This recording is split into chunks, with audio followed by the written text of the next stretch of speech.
another fun question on this because we're in from a computing perspective, we're trying to create something that's human-like or superhuman-like.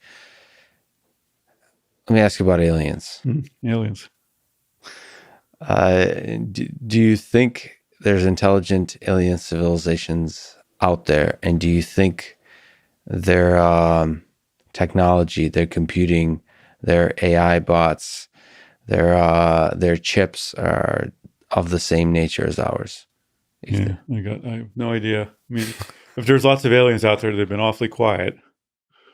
I mean, there's speculation about why. There seems to be more than enough planets out there. There's a lot. Yeah. There's intelligent life on this planet that seems quite different. Dolphins seem like plausibly understandable. Octopuses don't seem understandable at all. If they live longer than a year, maybe they would be running the planet. They seem really smart. And their neural architecture is completely different than ours. Now, who knows how they perceive things? I mean, that's the question is for us intelligent beings, we might not be able to perceive other kinds of intelligence if they become sufficiently different than us. So yeah, we can like understand we live in dolphins. the current constrained world of, it's three-dimensional geometry, and the geometry defines a certain amount of physics. And there's like how time works seems to work. Like there's so many things that seem like a whole bunch of the input parameters to the another conscious being are the same. Yes. Like if it's biological things seem to be in a relatively narrow temperature range, right? Because organics aren't stable, too cold or too hot. So there's, if you specify the list of things that input to that, but as soon as we make really smart beings, and they go solve about how to think about a billion numbers at the same time, and how to think in n dimensions. There's a funny science fiction book where all the society had uploaded into this matrix, and at some point, some of the beings in the matrix thought, "I wonder if there's intelligent life out there." So they had to do a whole bunch of work to figure out like how to make a physical thing, because their matrix was self-sustaining. And they made a little spaceship, and they traveled to another planet. When they got there, there was like life running around, but there was no intelligent life. And then they figured out that there was these huge, organic matrix all over the planet. Inside there were intelligent beings that had uploaded themselves into that matrix.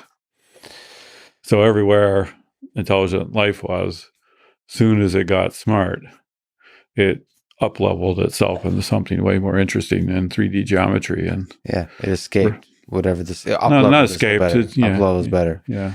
The essence of what we think of as an intelligent being. I tend to like the thought experiment of the organism, like humans aren't the organisms. I like the notion of like Richard Dawkins and memes that ideas themselves are the organisms, like that are just using our minds to evolve. So like we're just like meat receptacles for ideas to breed and multiply and so on. And maybe those are the aliens. Yeah. So Jordan Peterson has a line that says, you think you have ideas, but ideas have you. Yeah. Right. Good line. And then we know about the phenomenon of groupthink, and there's so many things that constrain us. But I think you can examine all that and not be completely owned by the ideas and completely sucked into groupthink.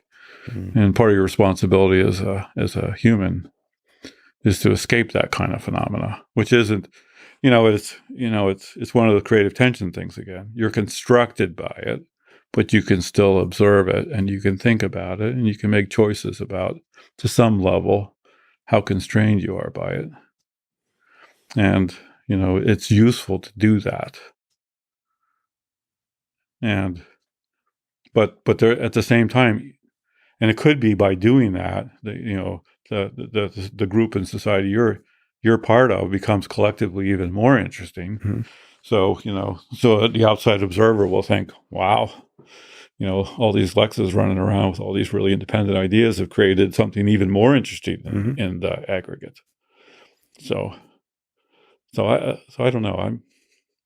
Those are lenses to look at the situation But it's that give all you some inspiration, but I don't think they're constraints.